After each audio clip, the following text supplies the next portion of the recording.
Hey, Greg, welcome to the show. It's a way to get started today. Why don't you give us some information about yourself?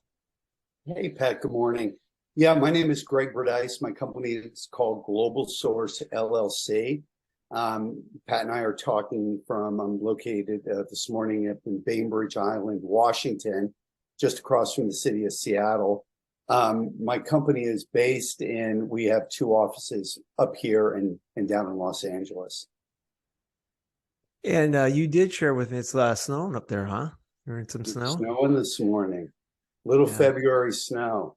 So Yeah, it's interesting. You never know, but I love it up here. It's absolutely, if you love nature, you'd love it up here, Pat. yeah, it's absolutely beautiful. I've been around that area. I love it immensely.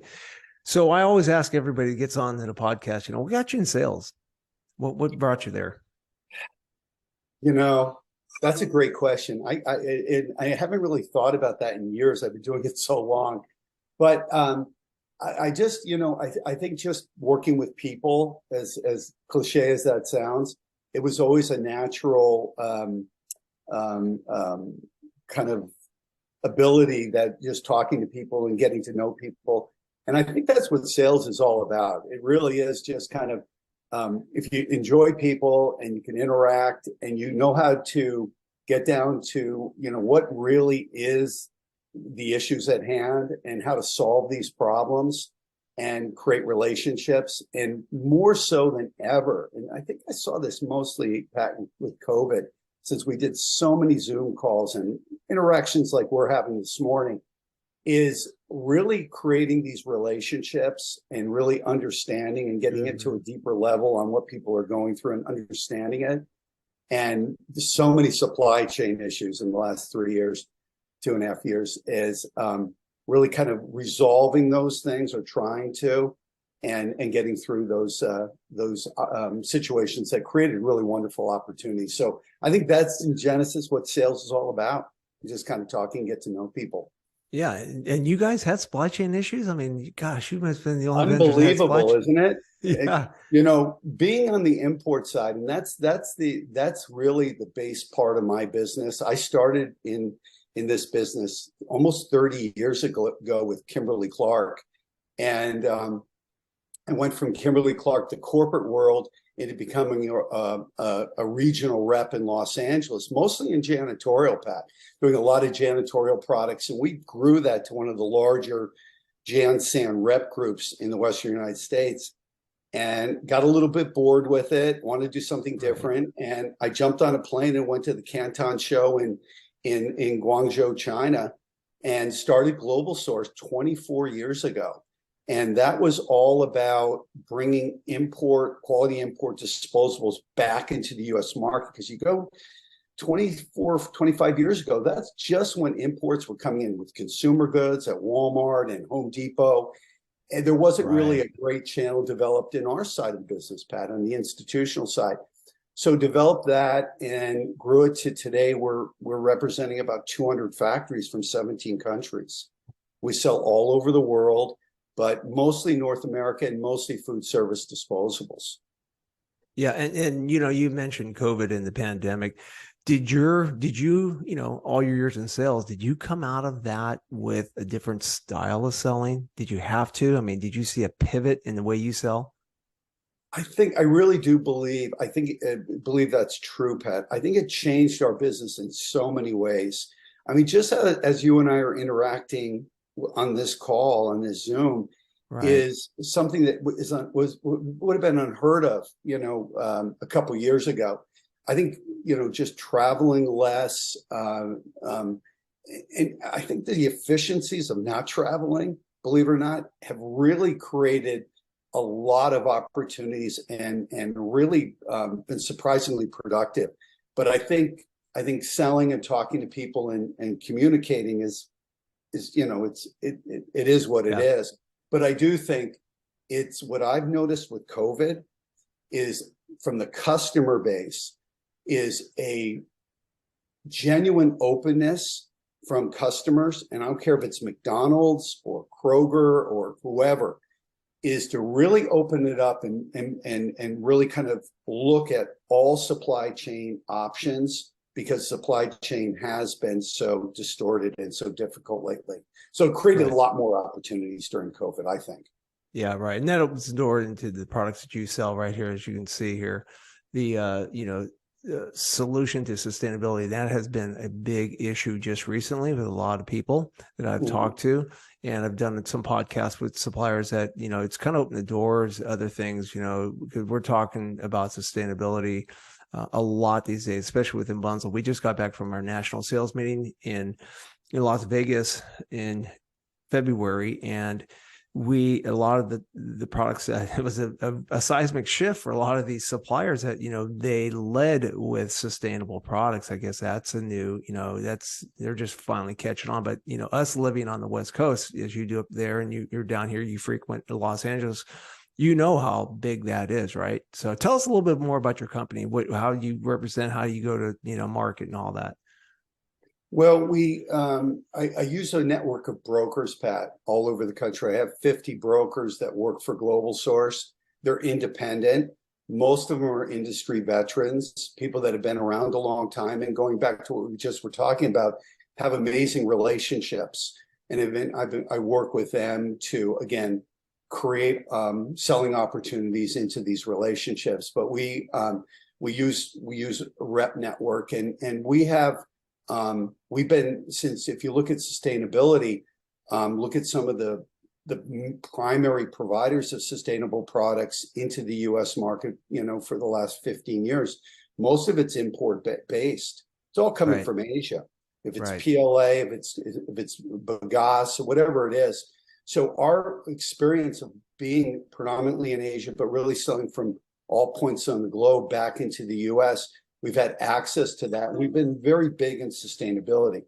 The single-use plastic issues over the last, say, 36 months have been really laser focused in this real issue that we've always known it existed, but now people are trying to creating legislation that's limiting what we can use and how we use it, and really trying to take this problem head on. So I think it's going on from people casually looking at sustainability to now being forced. And you talk to a lot of corporate people, and they have very published, documented goals, 2025, 2030, that they're going to be done with single-use plastics. So we're in it in a big, big way.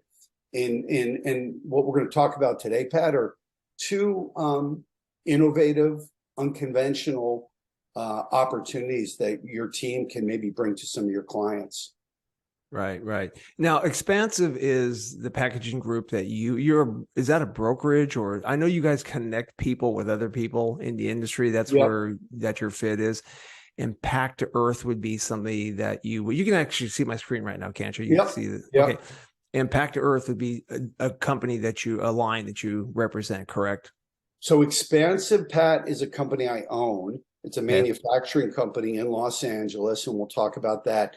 Pack to Earth is an exclusive relationship I have, and that's out of Sydney, Australia. That's a technology that we're selling into the US and really selling globally. Really exciting concept. Okay. And then I'll get the big thing that you and I talked about, as far as what you were just mentioning too, is that we understand a Bunzl because of the fact that we have legislation has put it in place into a lot of corporate businesses, especially distributors and other manufacturers, that you have to, especially if you're a distributor, there's a percentage, I don't know what that is exactly, the products that you sell have to be something sustainable. And so that's why it's important, right? What are some other things that, health concerns, regional legislation? What does all that mean? How does that come into play? So, Pat, this Expansive is an interesting concept. So when we think of, we're going to talk about application, which I think is going to become interesting to your group, is we're going to talk about meat trays today. But this has a much further reach than just meat trays. So what we're looking at is, if we look at a conventional meat tray, it's styrofoam, it's expanded polystyrene. Polystyrene, generally speaking, if you really do some research, it's illegal to sell polystyrene in a lot of countries around the country, around the globe, Right. because of its toxicity level, especially on direct food contact, and especially when it comes to something heat and it releases, stuff that you really don't want in your body. So Right. polystyrene has always been a controversial element. And I deal a lot of my business, Pat, is consulting for a lot of national chains, the McDonald's, the Yum Brands, those kind of people of the world. They have eliminated polystyrene out of their system because a lot of people look at it as it's a pending class action suit, because the science is known polystyrene is bad. So let's Right. get rid of it. So there is Right. health concerns. Then there's the environmental impact, and that's where you're getting the regional legislation. Right. And Right. they don't want, especially out here, like your point, West Coast, especially New York, New Jersey, Connecticut, a lot of places on the East Coast as well. They're legislating polystyrene, expanded polystyrene out of use. Right. And the funny thing, Pat, is meat trays have been exempt. They've been exempt from that legislation because they argued locally that there wasn't an affordable option to a polystyrene meat tray.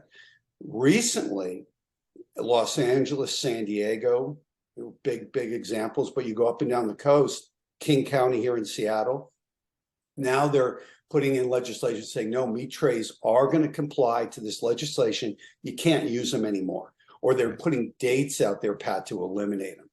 The other issue is just the performance level of what our product from Expansive offers versus the typical polystyrene. So with the issue with polystyrene that's out there, what we wanted to do, this was a collaborative effort that happened during the COVID situation, where we became a working relationship in the PPE world, Pat, with one of the biggest petrochemical companies in the country.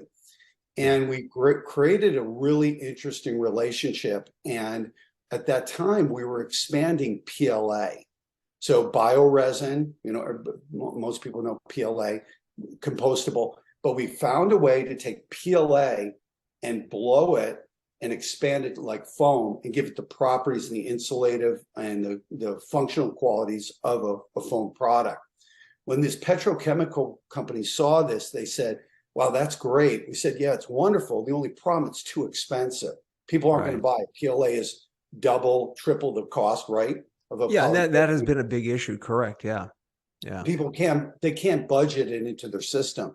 But we had huge grants from some of the major national restaurant chains to develop that, but it wasn't practical, Pat.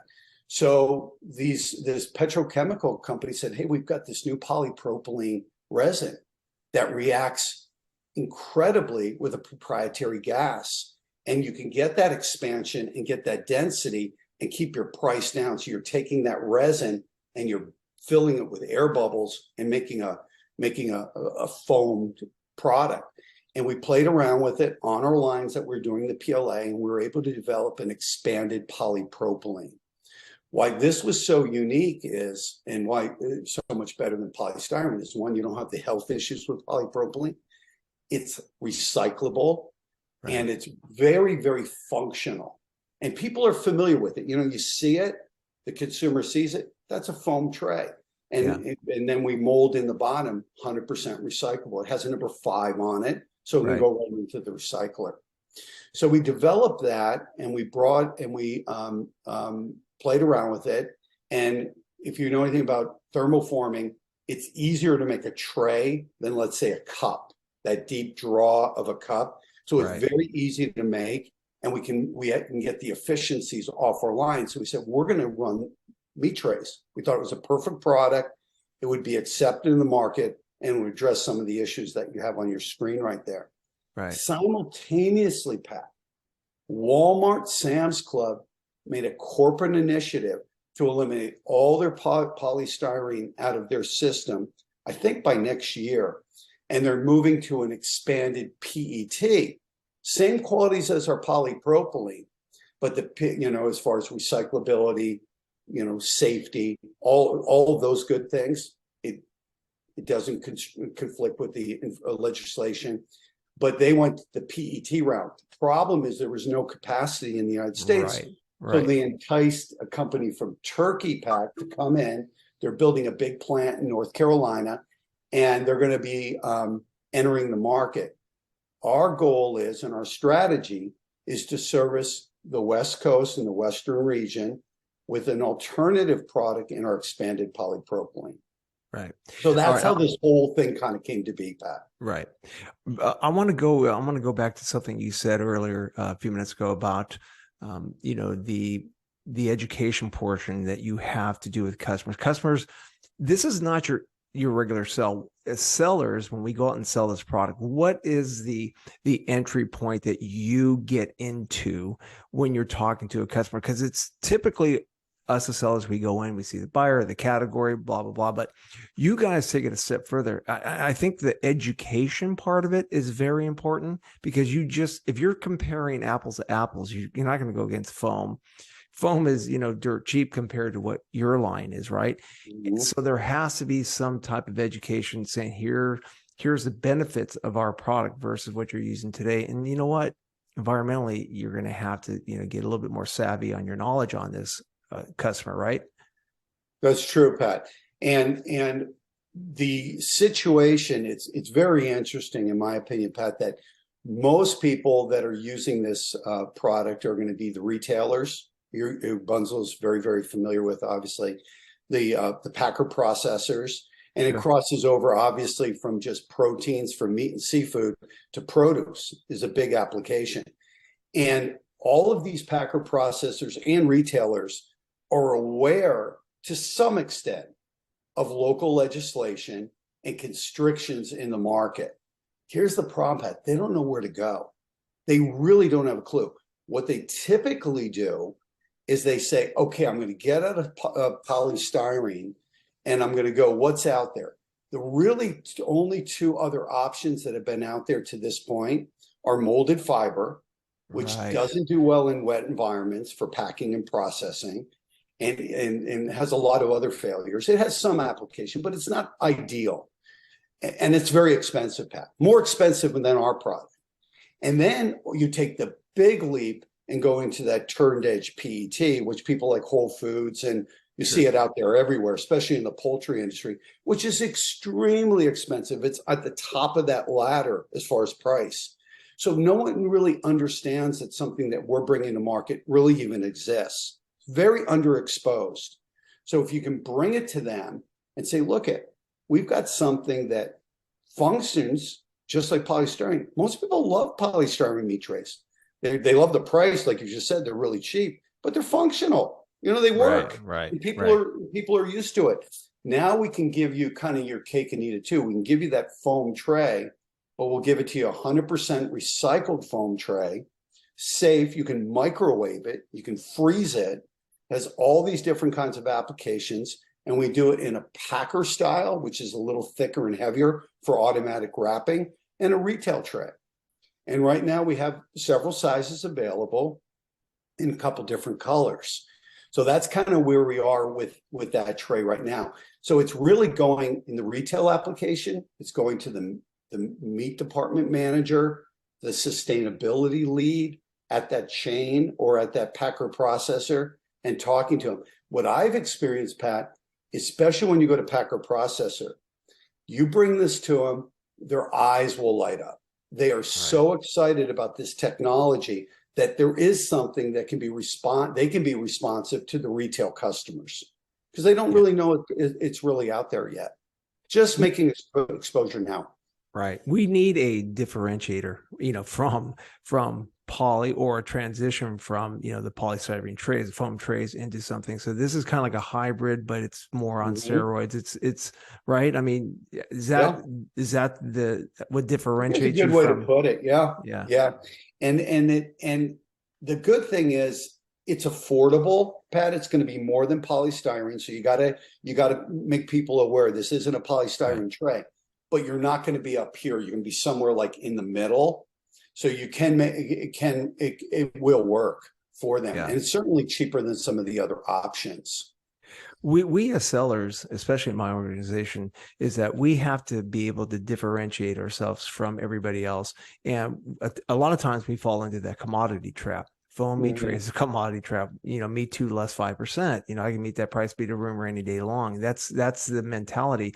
So these are the nuggets we're trying to pull out with each other to say, hey, here's how you get from, being a commodity to selling value to a customer. And like I said, I think that's where the delta is, right? I mean, customers will pay more if they can see what the value add is, not only to themselves or organization, but to the customer, right? Yeah, that's a great point, Pat. I think the retailer, packer processor, I think probably both being in the same camp.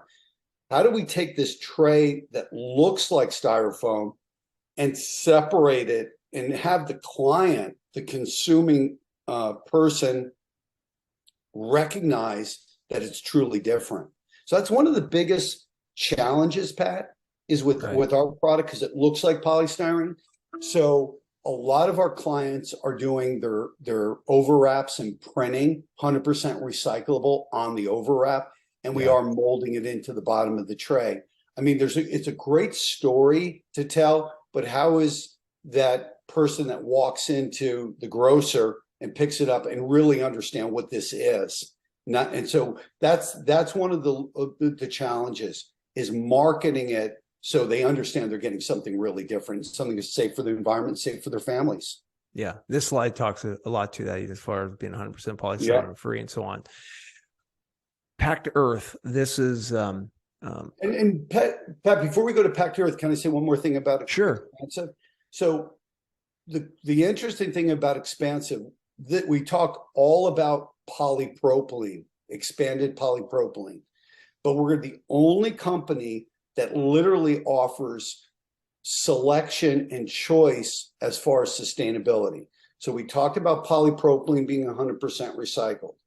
We also do this same product with the next slide we're going to be talking about, an additive that we blend in with the polypropylene that makes this product, this meat tray, degradable, meaning you can bury it in the landfill and it's gone in 24 months, completely no microplasts. The third option we do is we do expanded PET. Just like I said, Walmart and Sam's Club has preferred to go to PET. We're expanding PET as well. And the fourth option, which is really exciting, is we're now expanding, making foam out of bioresin. I talked a little bit earlier, we did PLA. We're doing it now with a product called Aventa. It's a wood pulp derivative that comes from the lumber industry that's home compostable, and it also is ASTM 6400. So it can go into an institutional composter, but it can go right in your backyard and it's gone in 90 days. Yeah. And that's the premium priced item, but it's the only meat tray that I know of that's home compostable. So you got 4 options from Expansive. Yeah. Yeah. Okay. Great options. Now, great options. And that's important to point out there. Whoop, let's go here. Okay. So now we get to Packed to Earth. What's this? The concept behind Packed to Earth is going to be something, Pat, that you and your team is going to look at as too good to be true. It's when I tell you what Packed to Earth is all about, you're going to say, I don't know about this. But let me tell you, this is crazy. So I've been going over to China for 25 years, like I was telling you. And we've been exposed to a tremendous amount of innovation and technology during these relationships that we built over there. Probably one of the most exciting is this product called Packed to Earth. So Packed to Earth was developed by a company, I'll call it a think tank, Pat, for the best way I can kind of describe it. It's called NAMI Institute. Okay. NAMI. NAMI is Nano Advanced Material Institute in Hong Kong. They're run by University of Hong Kong, and they're literally backed by the Hong Kong government. And they have over 100 PhDs on staff. They have 137 global patents. And this past year, I think they won 4 Edison Awards for innovation across many different industries. Great website. If you've got some time, go on it. You'll be blown away. Extremely legitimate. NAMI developed what's called RAWS technology. RAWS is an acronym, RAWS. R, return, A, air, W, water, S, salt. Return to air, water, and salt. What you're doing with the RAWS technology, which we brand Packed Earth, that's the brand name of the technology. The technology is called RAWS, is you put this additive into any polypropylene or any polyethylene product. You put 1%, you dry blend it, and then you extrude it, you blow mold it, you thermoform it, whatever you really want to do with it. The product that you manufacture now with that resin that you put the 1% of the RAWS tech into comes out with the same physical characteristics that you would have run that polypropylene, consumer products, like shampoo bottle, let's say, or a polyethylene bag. It comes out looking the same, has all the same physical characteristics. But what that 1% of RAWS does, it creates that product to now being naturally degradable. And we use the term naturally degradable because here in the States, we have legislation about what's compostable, what's biodegradable. It's very strict. So we have to be very careful. Yeah. So Pat, around the world, it's interesting because we sell this into Western Europe, Australia, all over mainland China, Hong Kong. Right now, Starbucks, KFC, 7-Eleven are all using this technology abroad. Because when you go abroad and you talk about sustainability, most places around the world are far more advanced than the United States. Our legislation hasn't stayed in pace with technology. It's changing, but we're behind. We're 5 years behind the curve here in the States. Right. So what this one it will enable you to do is create products that we really love. Everybody loves plastic. Kind of like the meat tray example. They're cheap, they're functional. There's so much plastic in our culture to the point where now we recognize that it's at a dangerous level. It's a real serious issue with pollution and waste. We've woke up, we have to deal with it.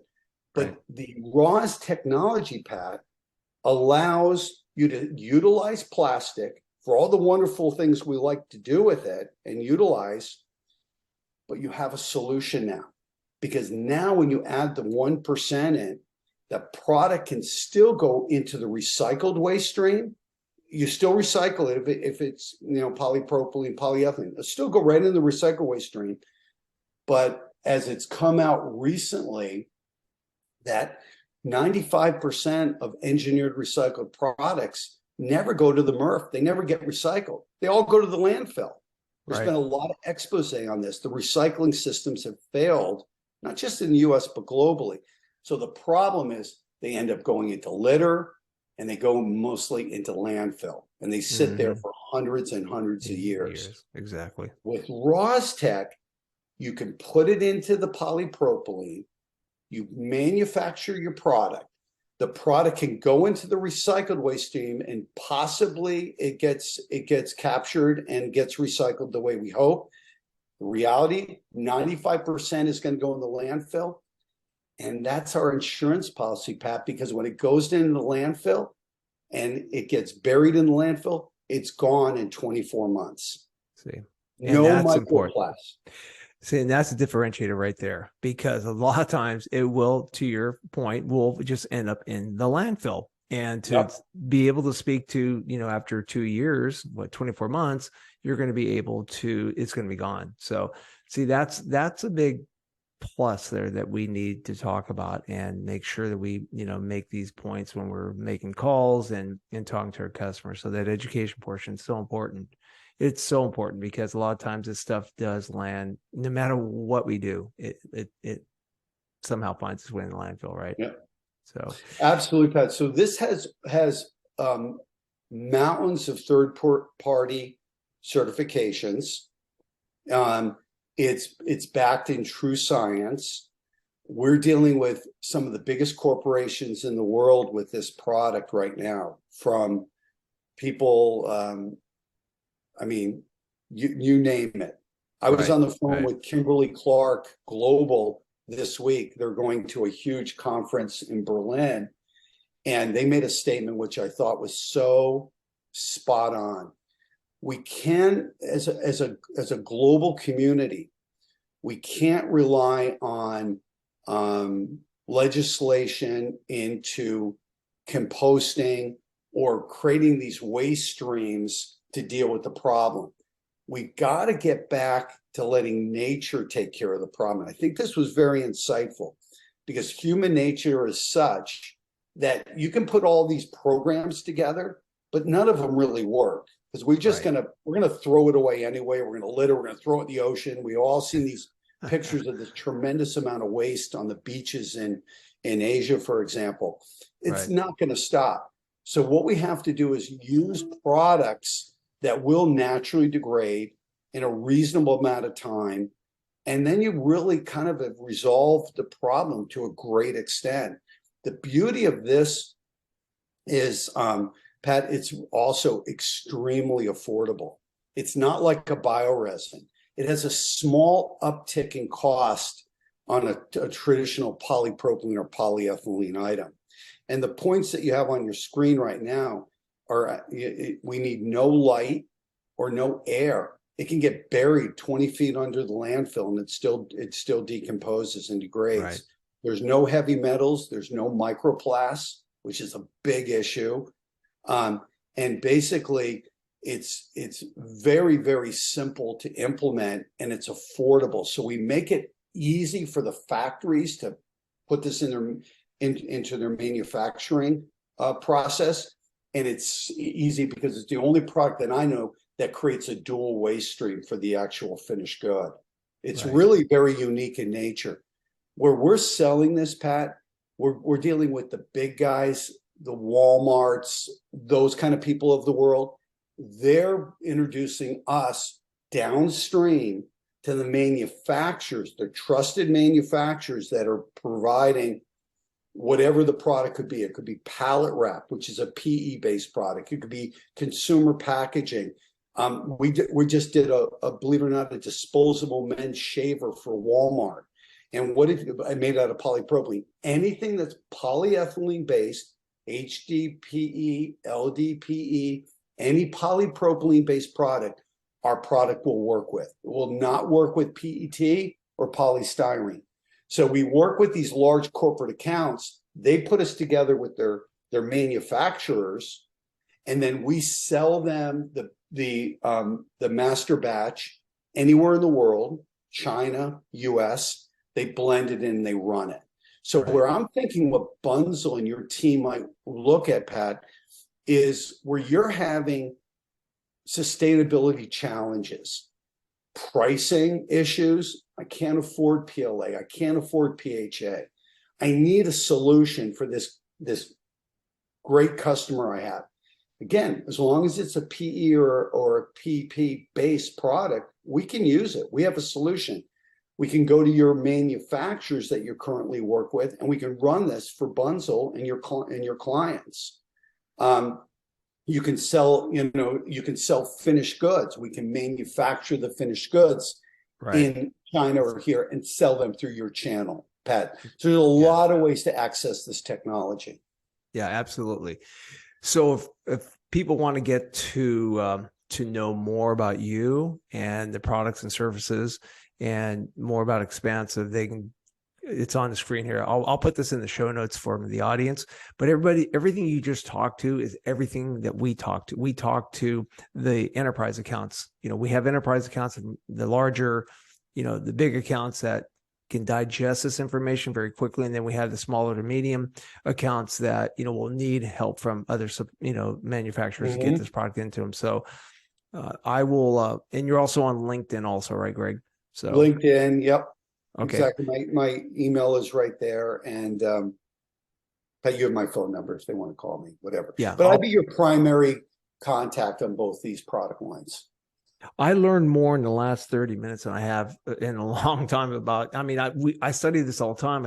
I talk about it, but not to the knowledge and the in-depth information you were able to share today. So I think this is going to resonate with the audience and, have some inquiries about you and, what you can do there. So, all right. Thank you, Pat. I appreciate it. No, I appreciate your time today. Thank you very much. And again, we will, I do want to talk again soon and, follow up on, what's going on out there. So I appreciate your time today. Thank you, Pat. All right.